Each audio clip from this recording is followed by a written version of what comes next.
Welcome to The Perfect Stool, Understanding and Healing the Gut Microbiome. This is your host, Lindsay Parsons, and today I'm talking with Ari Whitten, founder of the Energy Blueprint, energy and fatigue specialist, and best-selling author. He's been studying nutrition and holistic health for more than 2 decades, has a Bachelor of Science from San Diego State University in kinesiology with a specialization in fitness, nutrition, and health. In addition, he recently completed the 3 years of coursework for his PhD in clinical psychology.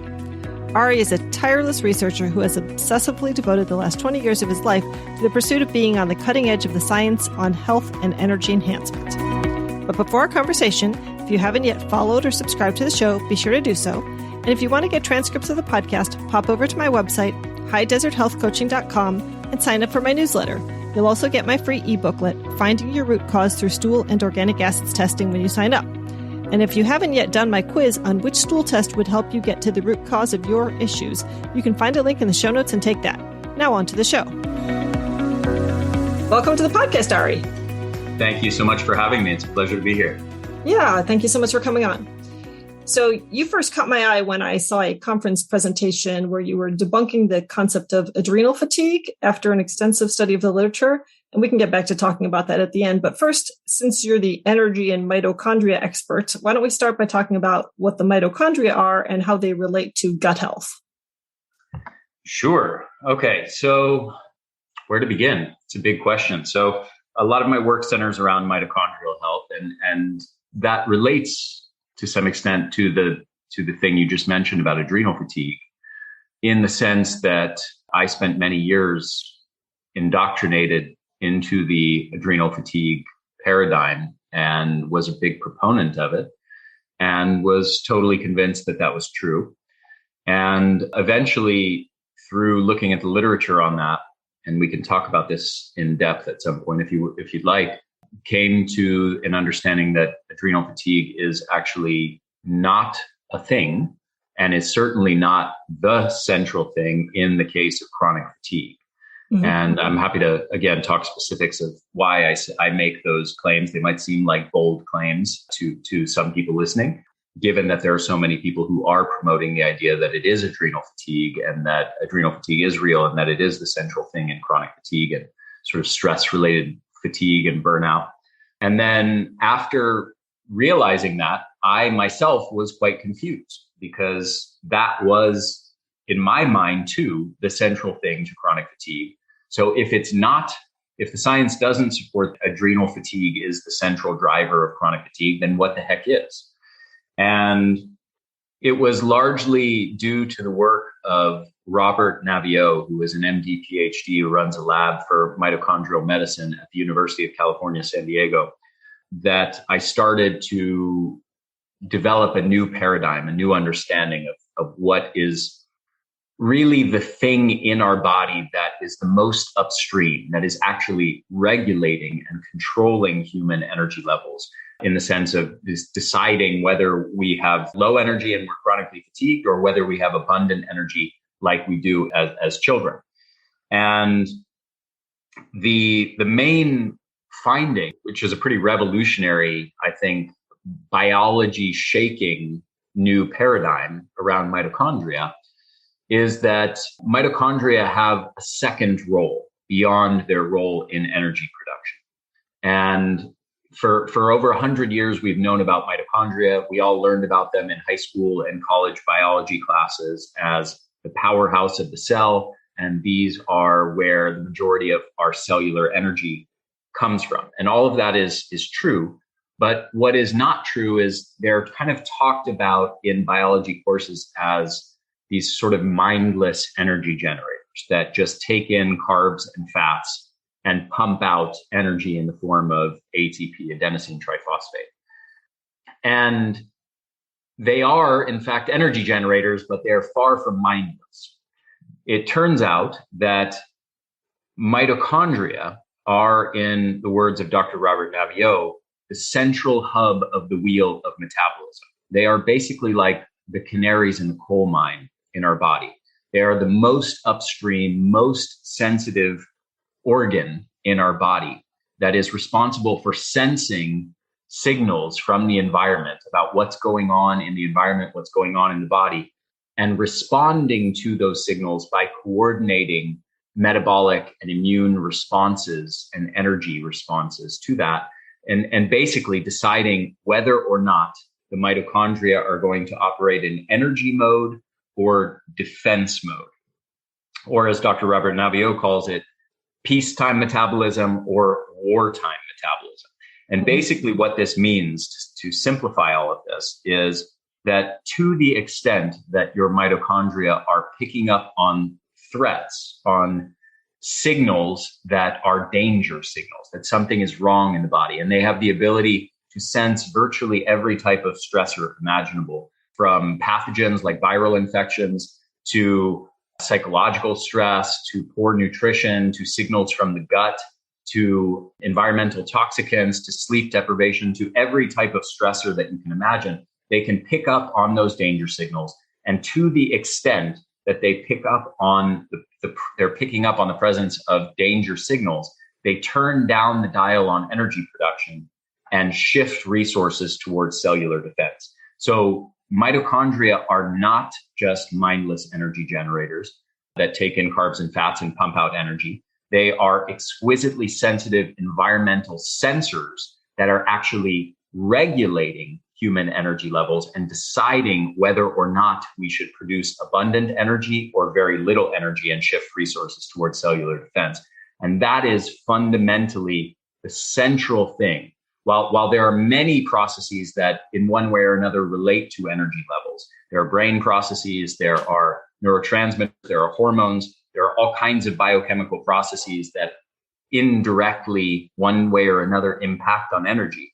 The central, most important thing is that our mitochondria are fundamentally regulating whether we have abundant energy or very little energy as a direct reflection of the degree to which they are sensing danger being present in the body. Interesting. Okay, so tell me a story of how someone starts with a gut infection and this then impacts the mitochondria. Like what's the sort of cascade of events? Yeah. So there could be a number of potential events as far as how this plays out, but let's frame it this way. There are three central findings that are very common in people with chronic fatigue, especially chronic fatigue syndrome, as it relates to gut health. There's low microbial diversity in the gut. There's high endotoxin levels, endotoxin producing or containing bacterial species. And there's very low production of short-chain fatty acids and urolithins. So the bacterial species that are responsible for that are in short supply. So there is, in other words, a disturbance in the gut microbiome. Now, that gut microbiome shift to, you could say, although these terms are kind of antiquated now, you could say a bad or non-optimal microbial balance in that gut microbiome can occur for a variety of reasons that I'm sure you've talked about extensively on this podcast. Of course, poor nutrition, psychological stress, circadian rhythm and sleep disruption, environmental toxicants, antibiotic use, and other drugs can all affect the microbiome diversity and balance. Poor nutrition is, of course, a major one for a huge portion of the population that's eating standard American diet or standard Western diet. So these kinds of microbial disturbances are widespread.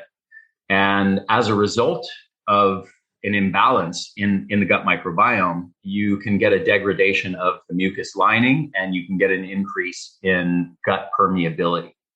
Once you have an increase in gut permeability, you then necessarily are going to experience a variety of problems. You're going to have undigested food particles that are now entering the bloodstream. You're going to have higher levels of endotoxin from those endotoxin-containing bacteria in the gut leaking into the bloodstream.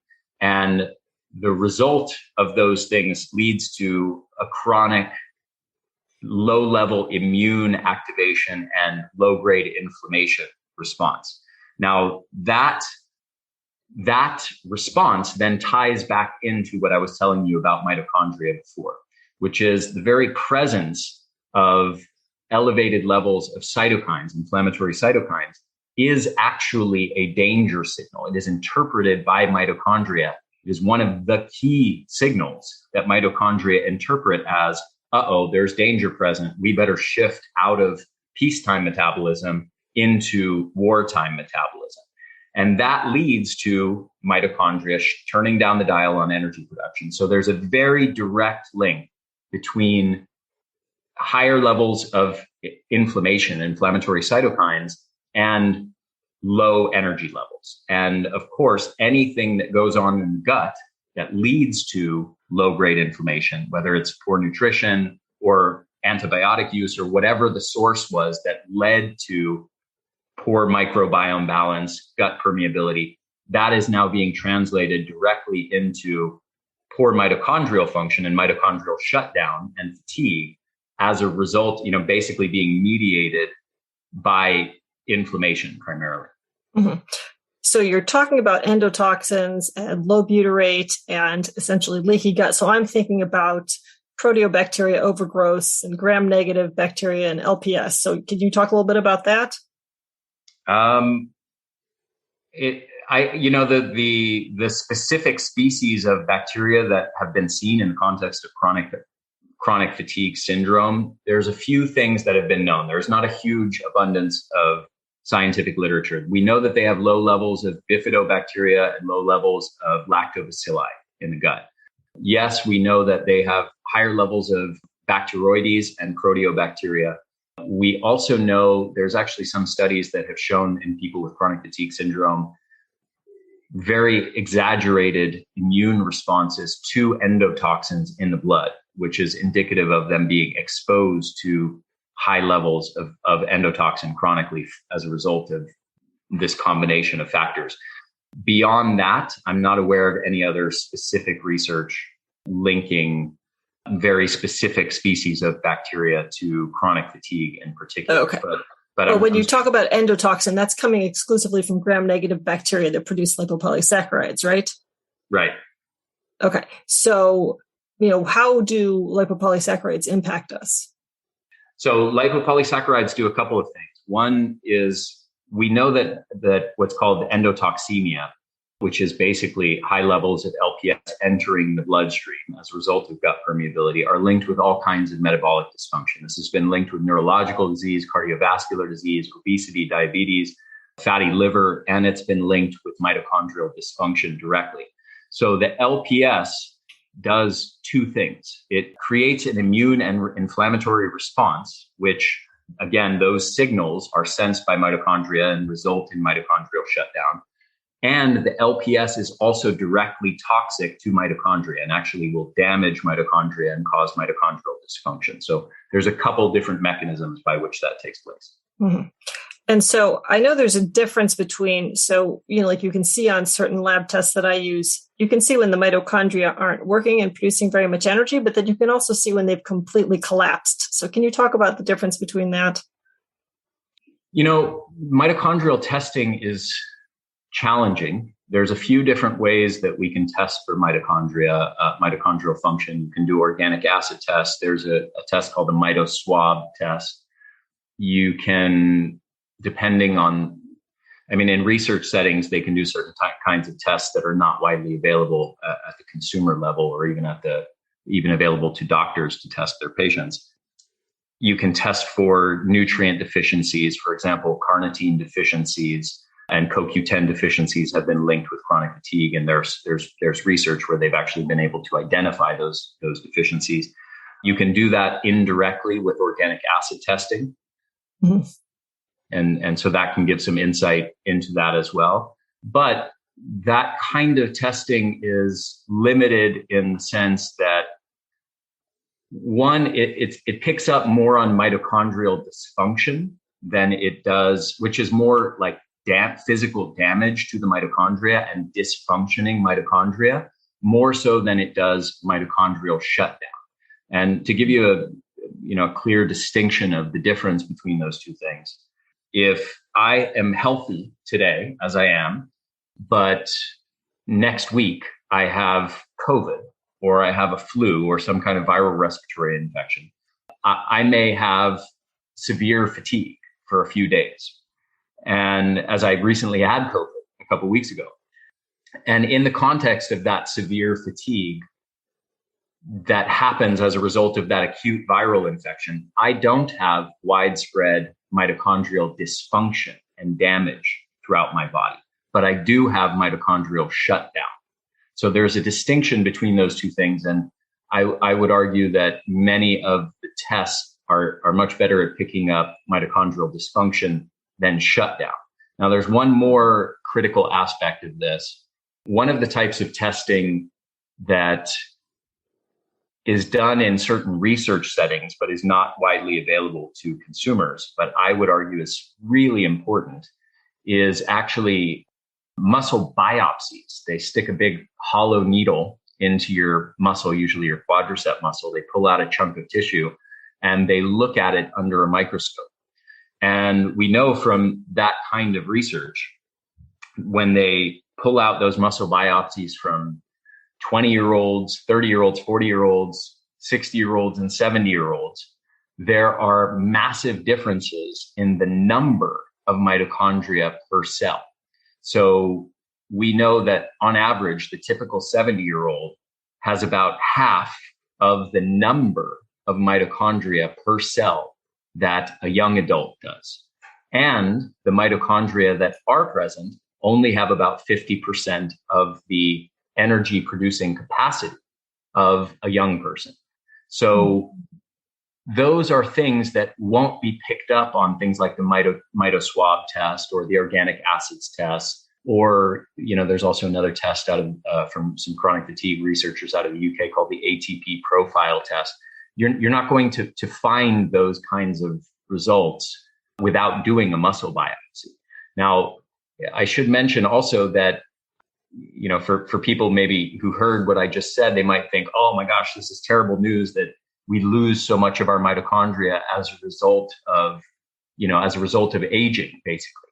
But we also know that when we look at 70-year-olds who are lifelong exercisers and athletes, that they actually have the same mitochondrial capacity as a young person. So the loss of mitochondrial capacity is actually not a normal product of the aging process per se. It is actually the result of loss of hormetic stress in the modern lifestyle, lack of metabolic stress, exercise, and other types of hormetic stressors, which is a whole topic we could go into if you want. But anyway, to get back to answering your question, mitochondrial tests like organic acid tests, the mitoswab tests are fine. They're useful, but they definitely don't tell the full picture of mitochondrial health. Mm-hmm. Okay. And so the hormetic stressor, did you do a long video about hormetic stressors? Oh yeah, many. Okay. Maybe it was yours. I can't even remember because it was one of these videos that I saw way before I got into this stuff professionally. But I remember it pretty distinctly about all the different hormetic stressors that can help develop your mitochondria and increase your mitochondria. So let's talk a little bit about that.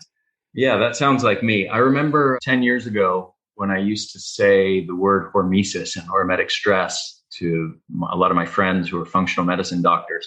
And they used to give me a funny look. They'd never heard of the word and they didn't know what the hell I was talking about. And they thought I was crazy. And now everybody is aware of hormetic stress, which I'm both happy about and not happy about. Happy about in the sense that it's important and people should know it. And at the same time, I kind of enjoyed it being my unique shtick that no one else was talking about.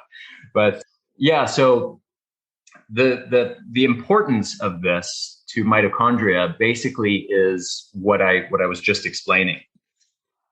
It's important to understand that our mitochondria, the health of our mitochondria and the physical size of our mitochondria and the number of mitochondria that we have per cell are all critically dependent on the degree to which we are engaging in hormetic stress in our lifestyle. Hormetic stress is transient metabolic stress that stimulates adaptations in the body that confer greater resistance to a broad range of other stressors. And ultimately that translates into a number of beneficial adaptations that help lower our risk of numerous different diseases, all the major killers like cardiovascular disease and cancer and neurological disease and many others, and also make us more resilient in the face of stress. And by virtue of the adaptations that they're stimulating at the mitochondrial level, which is really the sort of the central thing going on in hormetic stress, we build our cellular engine. We build our energy producing capacity at the cellular level. And this is the difference between somebody who has a big, strong, healthy cellular engine or a very weak one. Do you have a moped engine in your cells, or do you have a Ferrari engine? That is entirely dependent on the degree to which you are regularly engaging in hormetic stress. And hormetic stressors, to be specific, I mentioned exercise.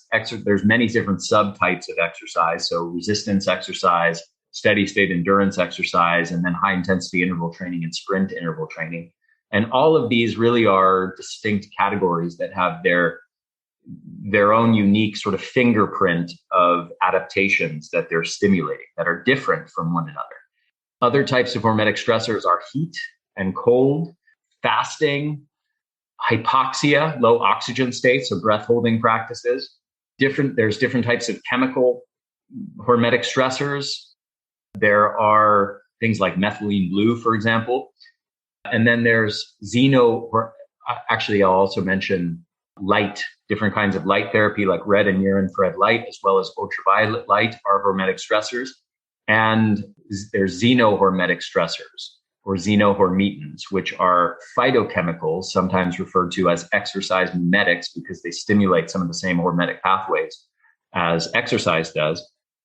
And certain phytochemicals like sulforaphane and curcumin and resveratrol and pterostilbene and many others act as hormetic stressors as well. So all of these regularly engaging in some variety of the hormetic stressors that I just mentioned is not just optimal for mitochondrial health. It is actually necessary to maintain mitochondria. In the same way that if you break a bone, you break an arm or a leg, and you get a cast on that arm or the leg, and then 8 weeks later you get the cast off, you look down at your arm or your leg, and you'll know this if this has ever happened to you, or if it's happened to a child or a friend of yours. You look down at your arm or your leg, it's half the size as the other one. Mm-hmm. And that happens, that atrophy, that loss of that muscle tissue happens because the body is ruthless about getting rid of any tissue, especially energetically costly tissue, that is not needed for survival. So as soon as your muscle is immobilized in a cast, the body goes, oh, I guess we don't need that for survival anymore. Let's get rid of it. And that cutting down of that muscle tissue to half the size as the other limb happens literally in the span of 2 months. Now, that same exact process, that same exact principle is happening internally at the cellular level, at the mitochondrial level, where if you are not using your mitochondria, if you're not challenging them and stimulating them through hormetic stress, they atrophy. They literally shrink and shrivel and die off, and you lose your mitochondria as a result of the body basically sensing that they're not needed because you live a typical modern lifestyle that is largely devoid of hormetic stress. So this aspect of loss of mitochondria is, in my mind, one of the biggest contributors to the modern disease epidemic. And it's something that is, in my opinion, is little known and hugely underappreciated within the natural health and functional medicine communities that are just not talking about the difference between a body that is full of big, strong, robust mitochondria or a body that's lost 50 or 75% of its energy producing capacity. There is a massive difference. This is a central driver of chronic disease and especially chronic fatigue. Excuse this brief interruption, but I wanted to remind you that if you've been struggling with IBS, IBD, reflux, gastritis, SIBO, dysbiosis, candida, diarrhea, constipation, and all that gut health stuff, that's my specialty. So I work with clients not just here in Tucson, Arizona, where I live, but also virtually on video chat. And I offer single appointments as well as a 5-session gut health program for people with tougher gut health issues or mental health or autoimmune challenges that go along with that, who likely require testing and longer term follow-up, as well as 12-week programs for weight loss. If you think that a 5-session or longer course of health coaching might help you meet your health goals, you can set up a free 30-minute breakthrough session with me to talk about what you've been going through. And I'll listen and hear if it sounds like I have something in my toolkit that you haven't already tried, and let you know if I think that health coaching would be appropriate for you. You can find a link for that in the show notes, and I hope to hear from you. So if someone is suffering from chronic fatigue or fatigue of any type, would you first start with some gut testing to see if that was a factor? Like, what's the first step in reversing it? Not everybody with chronic fatigue has gut issues. Mm-hmm. So it is certainly the case that a subset of people with chronic fatigue has gut issues. And it's certainly the case that a certain subset of people with chronic fatigue, their primary number one issue, causal issue, is a gut problem that then caused that fatigue. And you can say that's the primary cause of their issue. But it's certainly the case that there are lots of people running around with low energy levels, or not running around, I should say, walking around or laying around. Or lying in bed. Yeah, exactly. Who have really no significant gut problems at all. And I shouldn't maybe go quite to that extreme, because as soon as other systems of the body dysfunction, you're likely to have at least some degree of gut dysfunction. But I would only start with a gut specific intervention in the case of someone who is really like has very clear gut related symptoms. They're complaining of abdominal, GI distress, abdominal pain, bloating, digestive difficulties, or fatigue after meals specifically. In cases like that, I would certainly, start with trying to address gut health. Mm-hmm. Okay. And then after you've addressed, so assuming gut health, probably the same root causes as everything else in functional medicine, right? Your toxins, your molds, these types of things are root cause issues. Are there others that I'm not thinking about?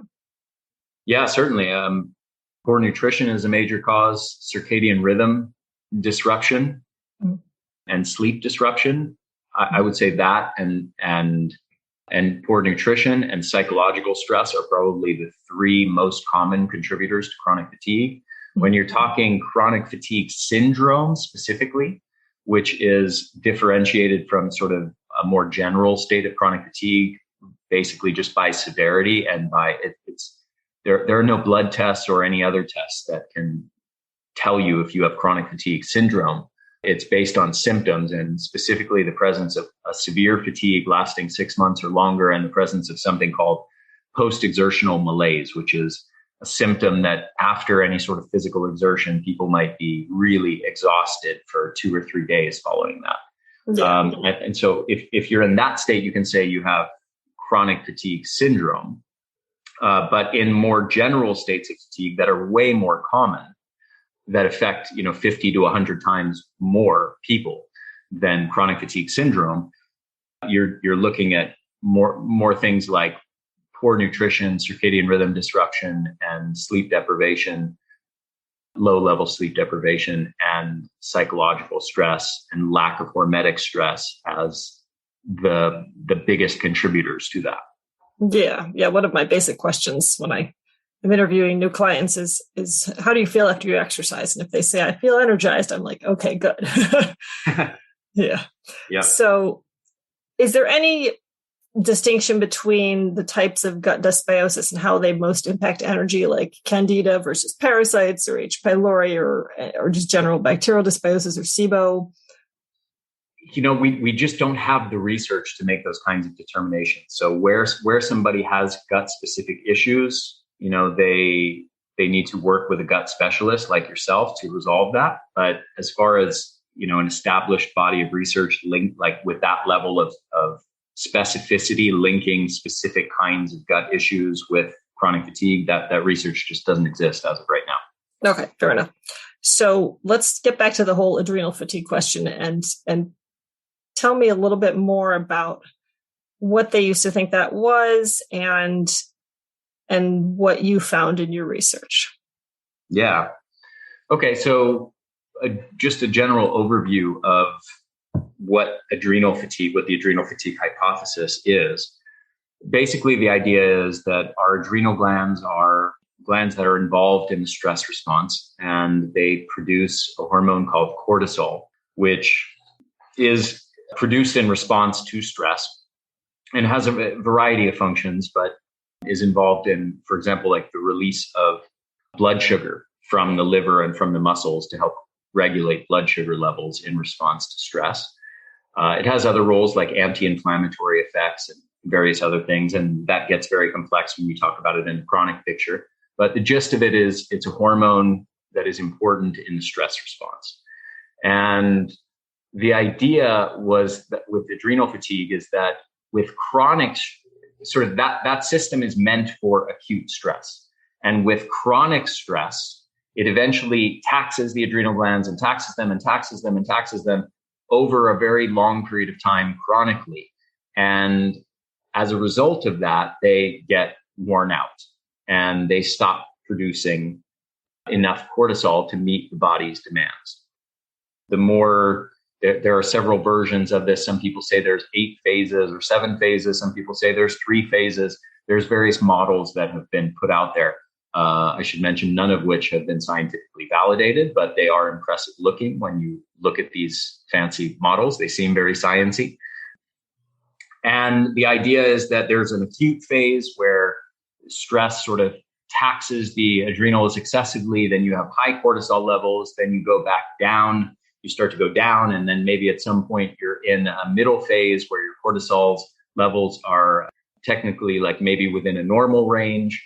And then, but that's just a phase. That's like phase 2 adrenal fatigue. And then you're headed further down into phase 3 adrenal burnout, at which point you have low cortisol levels. All of this sounds reasonably logical and plausible. The problem with it is that it's completely unsupported by the scientific literature. And what I'm saying is actually not a radical position. It only is perceived to be a radical position in some alternative health circles. But actually and I should mention, I'm aligned with the natural health and functional medicine movements, but this is one area where I feel they've gotten things wrong historically. Mm-hmm. If you look at within conventional medicine among endocrinologists, there's a huge body that represents 14,000 endocrinologists, MDs. These are hormone specialists. And they came out many years ago and said, I'm going off the top of my head, but it's almost a direct quote. There is no evidence to support the idea that the adrenal glands get worn out as a result of chronic stress of any type, resulting in low cortisol levels and resulting in many common symptoms like fatigue.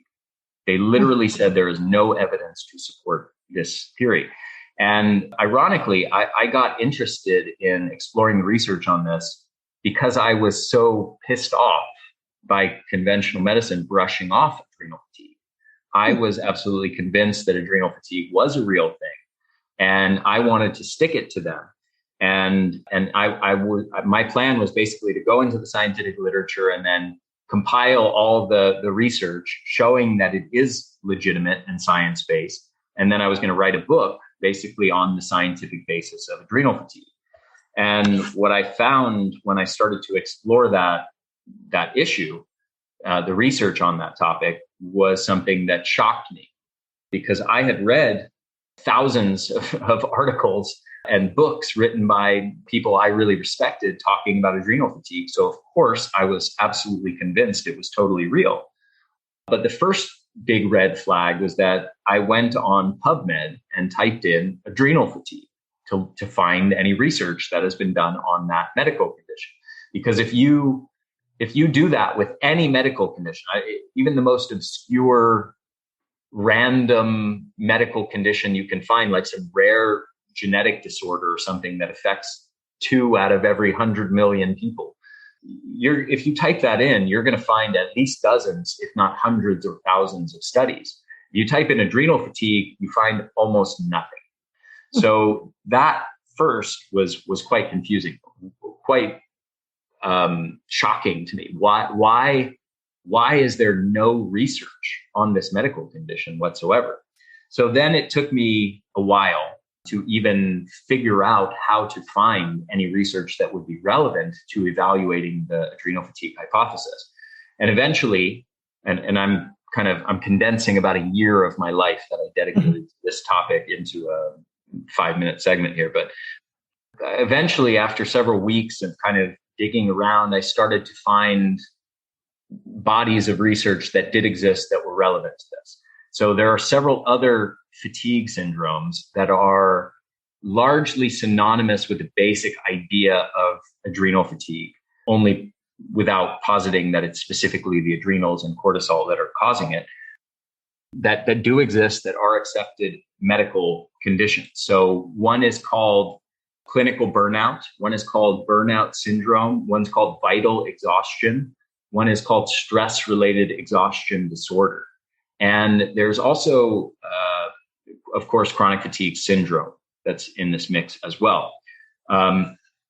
And when I started to look up those terms and HPA axis or cortisol, then I started to find bodies of literature. And in fact, there's been dozens of studies that have tested adrenal function, cortisol levels, and HPA axis function more broadly, hypothalamic pituitary adrenal axis function in people with these accepted kinds of fatigue syndromes.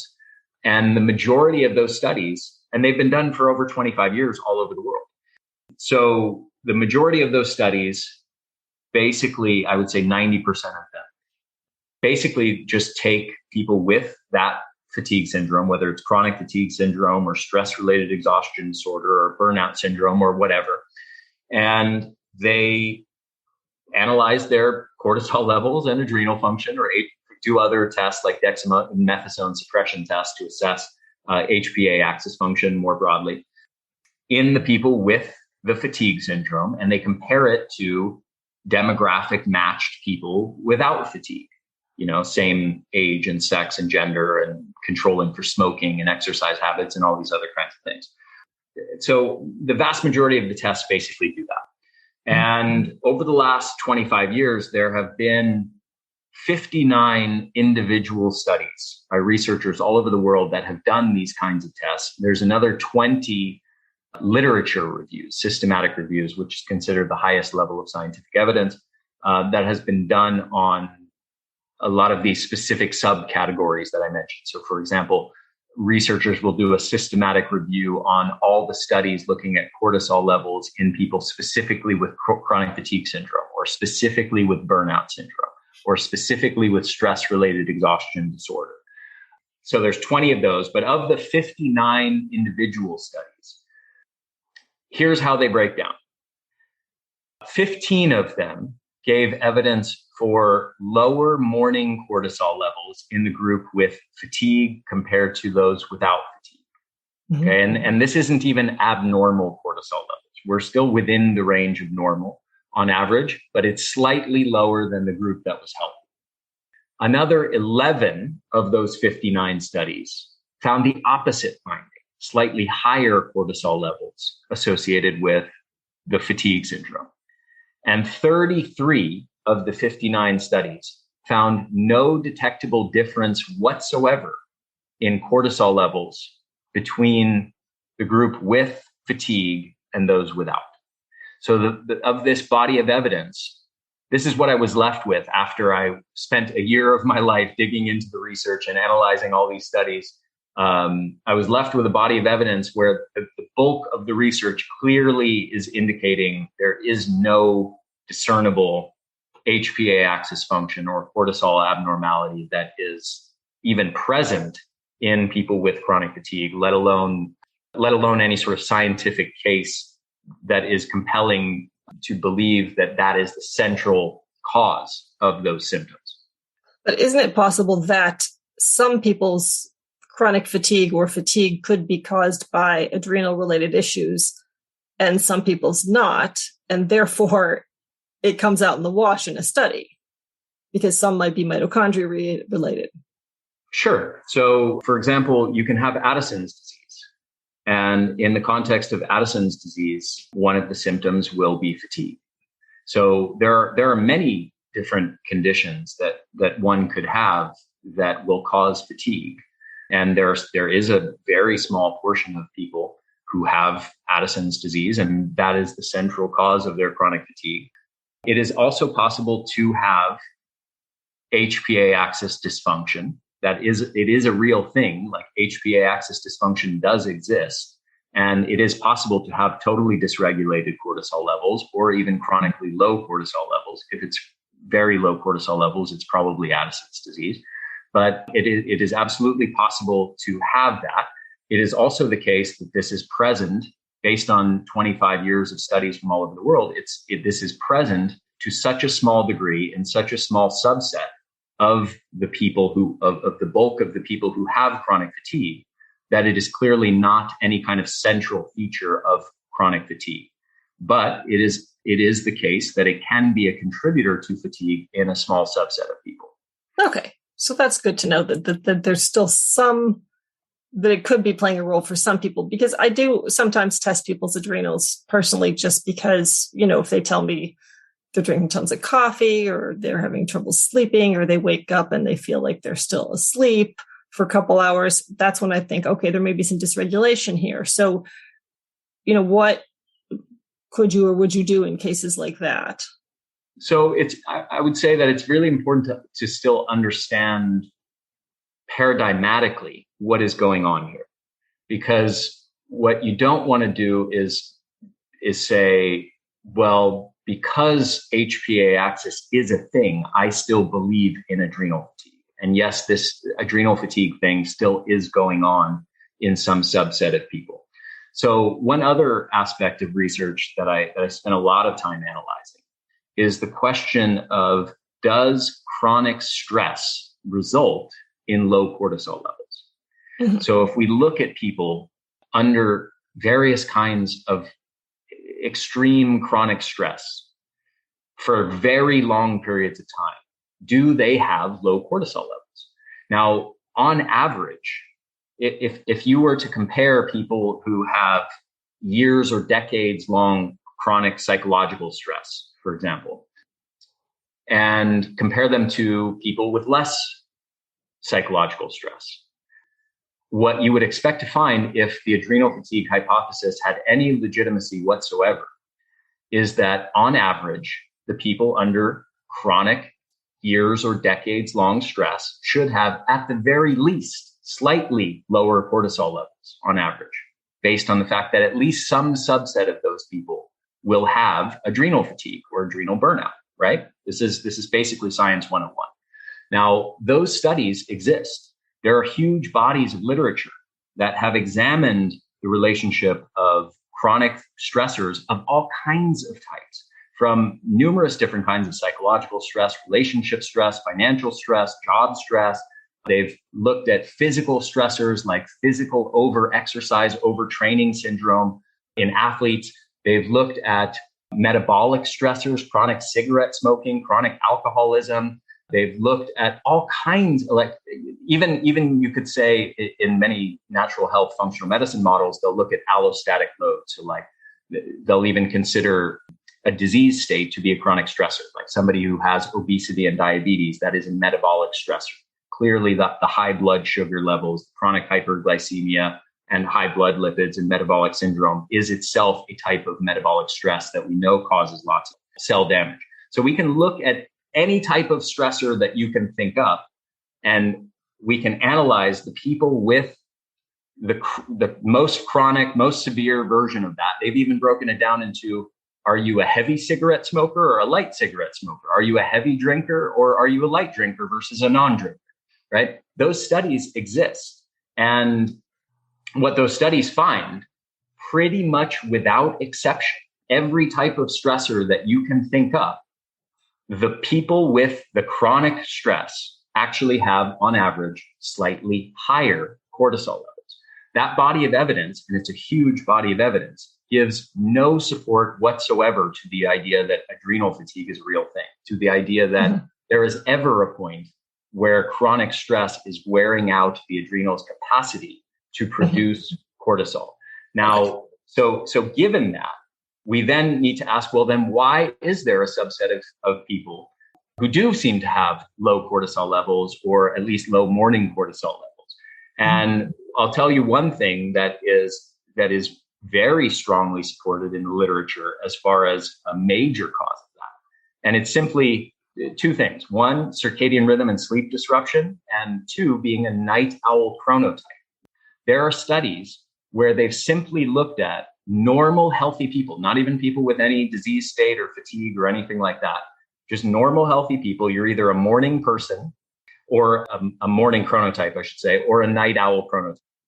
And when they look at cortisol levels in those two different chronotypes, they find that typically the night owls have about half of the morning cortisol levels of a morning person. This is no small effect. This is a massive effect. Mm-hmm. And again, these are people without fatigue, without any symptoms. But if that night owl walked into the office of somebody who's an adrenal fatigue proponent, they would walk out with a diagnosis of adrenal fatigue.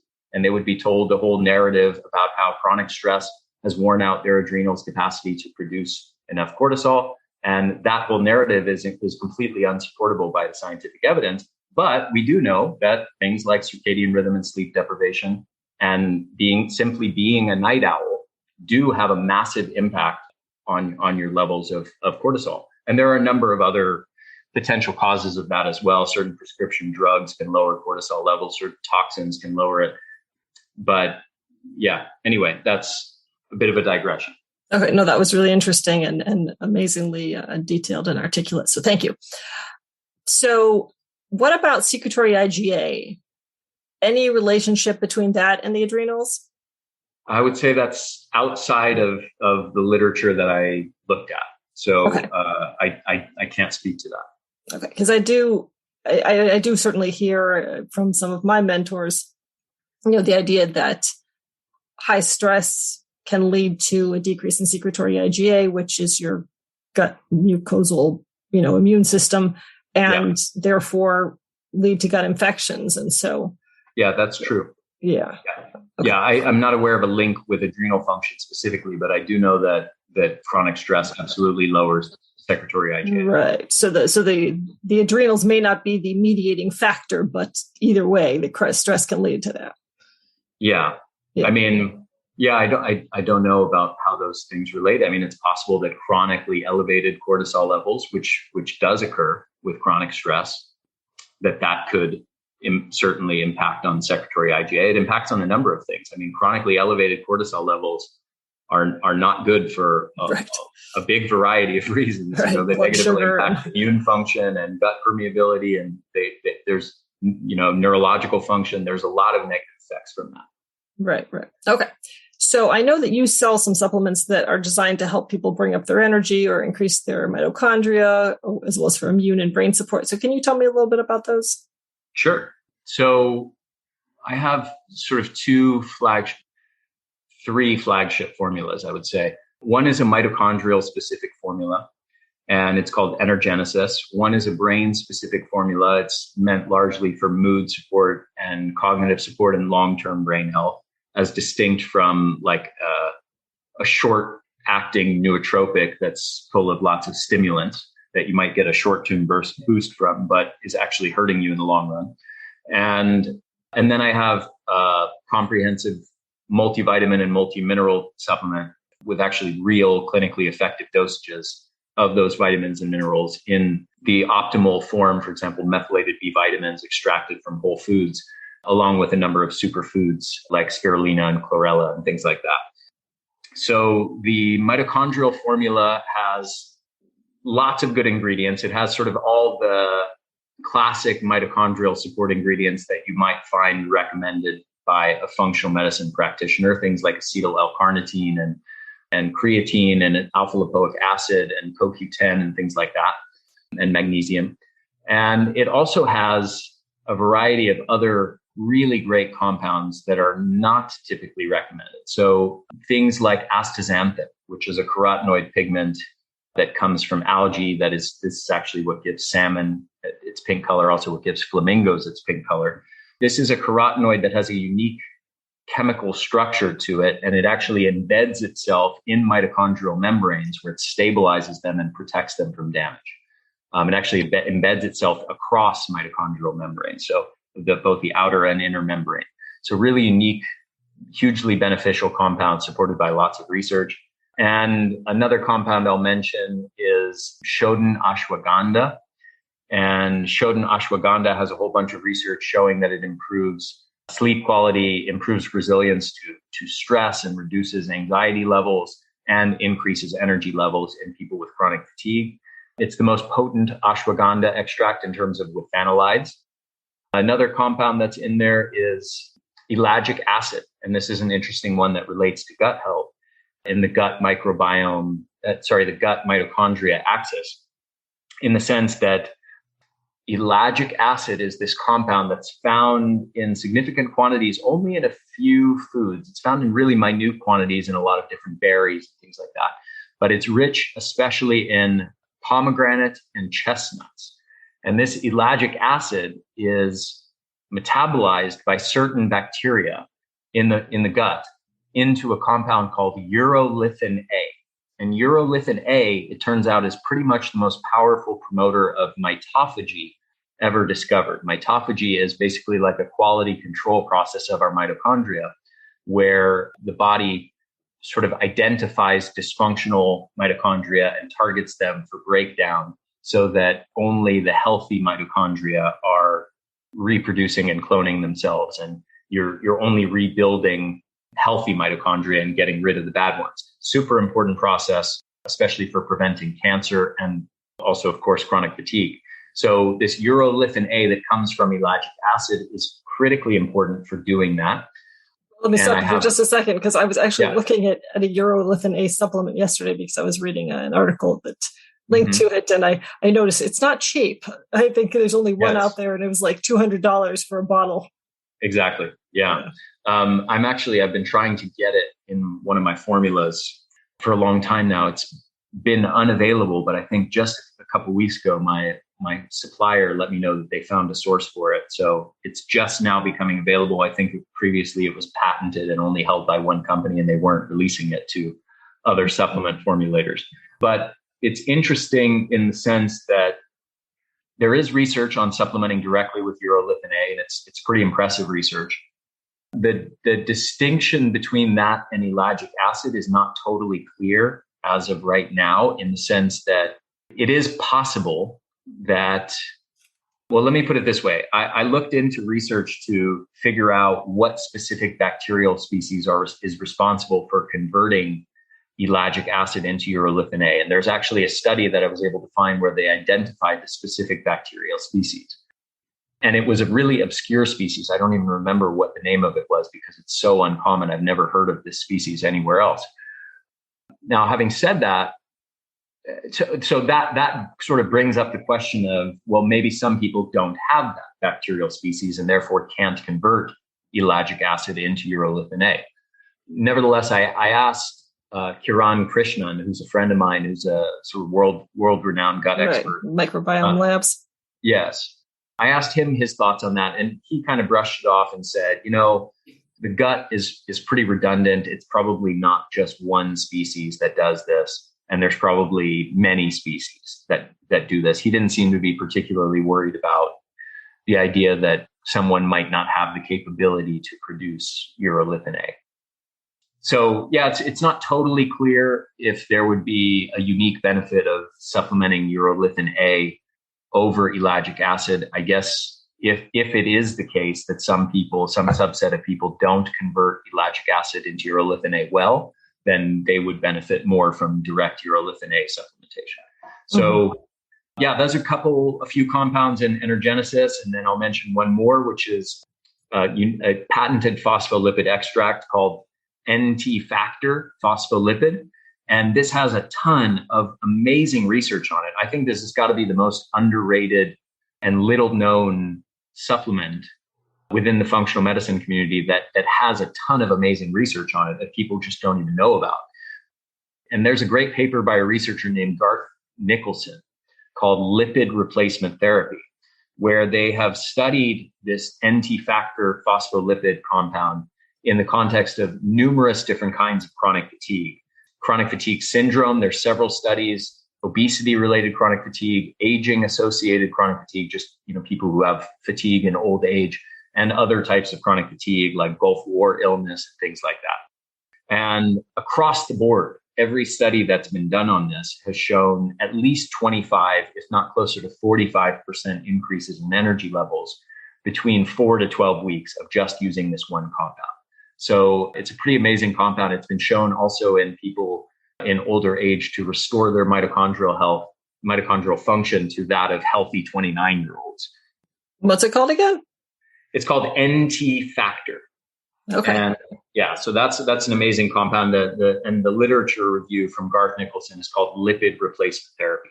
And basically, these our cell membranes and mitochondrial membranes are made of phospholipids, and these phospholipids have the ability to get across the gut intact and actually get transported into the cells and into the mitochondria, where they are into the membranes in mitochondria, where they replace damaged phospholipids in the membranes of mitochondria, helping basically to repair damage to those membranes and helping to the mitochondria to function better.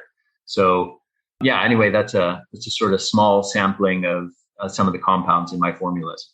Cool. Well, we're running out of time, so give me quickly what the other supplements are that you have, and then I'll just link to them in the show notes. Okay, so Ultra Brain is a brain-specific formula. Again, mood support, anti-depression, anti-anxiety, as well as cognitive support and long-term brain health. It's stimulant-free. Energenesis, the mitochondrial formula, is also stimulant-free. And it has a number of great compounds in it supported by scientific research. So Rhodiola rosea is one that most people will have heard of course, but I think most people don't necessarily know how impressive the research is on Rhodiola rosea. There's research in the context of people with stress-related burnout and chronic fatigue that just that one compound alone can cut levels of fatigue in half. In some studies, they've shown it in as little as 7 days, which is, so impressive that it actually makes me skeptical. But there's several studies where they've shown that. There's lion's mane extract, dual extract of alcohol and water extract. So it's got basically a broad spectrum of activity. All the different active components of lion's mane are in there. Lion's mane, of course, has many different brain boosting effects. It boosts levels of BDNF, brain-derived neurotrophic factor in the brain. It's been shown to reduce levels of anxiety and depression by about 30 to 40% in the span of 8 weeks in people with anxiety disorders, in people with major depression. There's a number of herbs in here that have been shown to support long-term brain health, things like ginkgo biloba and bacopa monnieri. It's got acetyl L-carnitine. It's got saffron. Saffron is another hugely underrated compound. I'm going to have to stop you because I do have to wrap it up in a minute or so. But I'm sure that you've got all of the information on all of the ingredients on your website, right? Yes, of course. Yeah. So the website is theenergyblueprint.com. Okay. So I will link to that in the show notes. And then just the name of the third formula, the immune formula. Yeah, I have another immune formula called Immune Genesis. Okay. Yeah. Great. Well, I'll have to link to those in the show notes, but people can go on the website and investigate them all.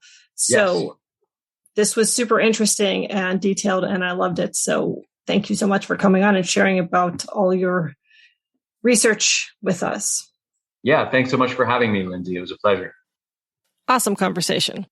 Ari really does his stuff when it comes to energy and the research around it, so I'm glad he was able to come share that with us. If you'd like to connect with me online, you can follow my High Desert Health Facebook page, join my Gut Healing Facebook group, or join my newsletter list at highdeserthealthcoaching.com, as well as find me on Twitter, Instagram, and Pinterest.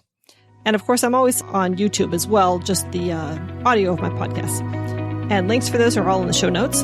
Thanks for joining me today, and here's wishing you all the perfect stool.